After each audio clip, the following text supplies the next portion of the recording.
I just want you guys, we have to figure this out. The only reason that Donald Trump is not getting what he needs to get done the way we voted for him to do and the way he wants to do it is because the people in Congress and the Senate are owned and operated by wealthy people that pull their strings, and they want to have this horrible Obamacare collapse the health insurance industry so they can come in and relieve the problem. So they make a problem so that they can introduce the solution that they want to and will agree to give up our freedoms, our constitutional rights, in order to allow them to do what we shouldn't have to allow them to do. But they make this huge problem and then they do it.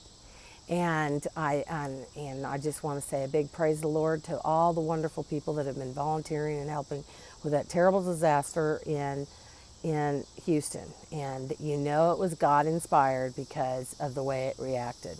I mean, this hurricane in Houston, or Harvey, it went in and like hit Corpus Christi and part of Houston, or a lot of Houston, then went back out to the Gulf to pick up some more supplies of water, and then went back over Harvey.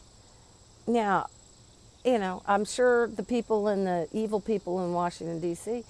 that want the country to go to hell in a handbasket, they were probably disappointed that Donald Trump was so effective at dealing with the situation, this biblical flood, really. There's never been a flood that high. And that's another way how you know. And if you didn't know it also, time will tell about exactly what God's reasoning is for that. But after George Bush, the father, gave up land for peace in Israel, a huge storm hit and took out Kennebunkport, and it was called The Perfect Storm, and they made a movie about it. Check it out.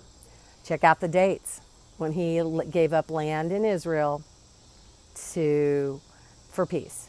Then his son decided to give up part, I think it was the Golan Heights. Yeah, check me on that. Don't listen to the gal on the YouTube. Always check all your facts.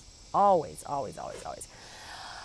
And anyway, soon after he gave up land for peace again in Israel, a huge storm came up and whipped up and hit New Orleans called Katrina. So I don't believe that Donald Trump has given up anything, and I do very strongly, if you haven't seen the Trump prophecy, Mark Taylor, it is exactly what's happening right now. It says everything. He predicted this in 2011, and so far his election to presidency and his leadership as president has been exactly like the prophecy. This is all God inspired. He's coming back soon. God's coming back soon. And I don't know exactly what part Donald Trump or any of us is going to play in it. I don't know if it's definitely going to be in our lifetime, but he is definitely coming back soon. You need to get to know the creator of the universe, because guess what? You wouldn't let some stranger live in your house, and neither would God. So if he doesn't know you, you don't get live in heaven. 3 things: forgive everybody, ask for forgiveness, and ask Jesus to give your life to Jesus to run your life. You'll be happy all the time. You'll love everybody. Everybody will love you. Life will be good. But if you want to stick with the hate side, you're picking the wrong choice. Lucifer is Satan. I think that's interesting how all the different versions of the Bible, the only one that calls Satan who he is, which is Lucifer, is the King James Version. Mm-hmm. Some of these apostate churches have dissected and eliminated one of the first commandments, not to have any graven images, don't worship any graven images. And then they split the last one about coveting, don't covet thy neighbor's wife. And then they had a separate one, don't covet thy neighbor's property. Well, that's all one. And the first one was actually, don't have any graven images. Why should you? And unless you figured out a way to take all this money and prestige and notoriety and respect of others with you to the grave, then I suggest you stop wasting heartbeats going out there pursuing a lost cause. I mean, you want to have enough money to live on, you want to have enough property to be comfortable, but really, unless you figured out how to take it with you, is it really worth so much of your stress and worry about how much money you have and your lifestyle? I mean, really? It's yeah. Read the Bible. Just pick up a good old-fashioned King James and read the Bible. But we got to replace these people in Congress. We've got to replace them in Senate because they will not do what they promised us they would do, because they are owned and operated by people who have evil intent for our country and our lives. So find out who your congressman is, find out who your senator is, who's running for re-election in 2018. Make sure somebody of good, solid, moral character is running against him in their primary. I don't care if it's a Democrat or a Republican. Both are just as bad. Well, no, I mean, not just as bad. Democrats are definitely about as evil as you get. They've pretty much eaten the whole entire apple, whereas the Republicans seem to have bitten just a little bite off of it. So, all right, thank you very much, and have a very blessed day. Remember, my blog is conservativelisa.blogspot.com, or the one that wants to promote candidates that are running against rhinos and deep staters is conservativecrew.blogspot.com. Don't expect to see a lot of views on this video because my videos, I've got hundreds of them, and YouTube is at the point where they'll maybe let me have about a dozen views, and then they shut down the views.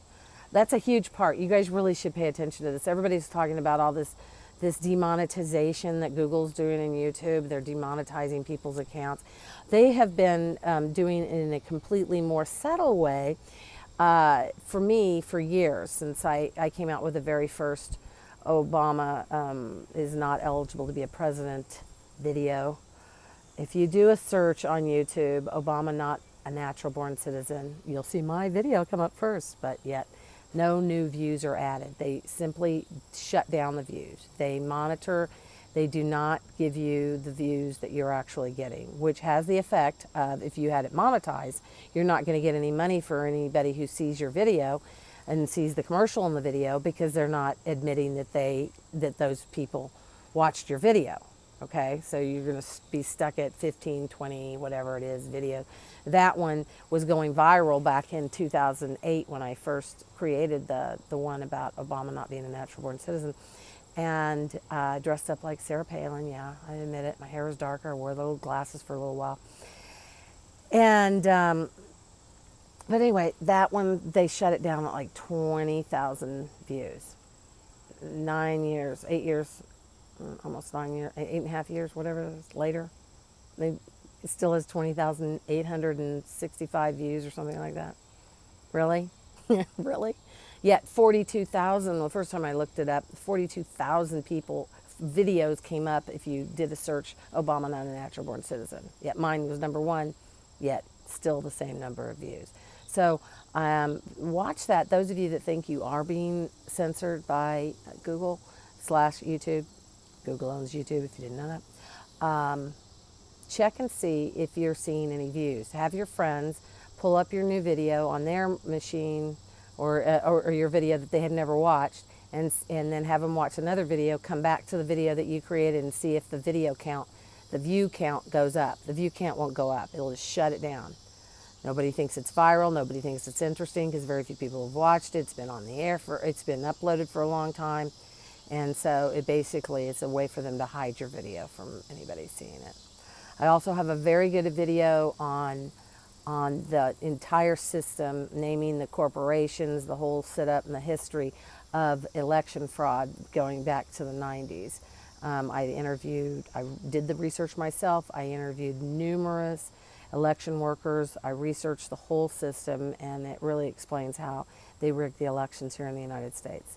The solution to not having rigged elections is to simply go old school,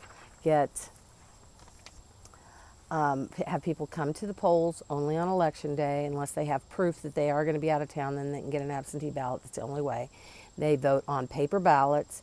The people at the election, bipartisan team of election workers at each election polling place, counts the ballots at the end of the day, sends the information to the county elections in a lockbox with all the paper ballots, so that if there is needed to be a recount, they can do a recount, and people have to come and they have to show picture ID.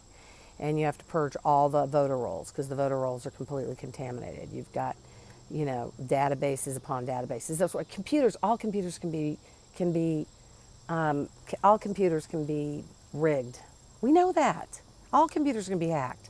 The whole country of Ireland started doing electronic computerized voting machines, and they saw how easy it is to rig, so they just said to heck with it, and they outlawed them, or they got rid of them. It makes no sense.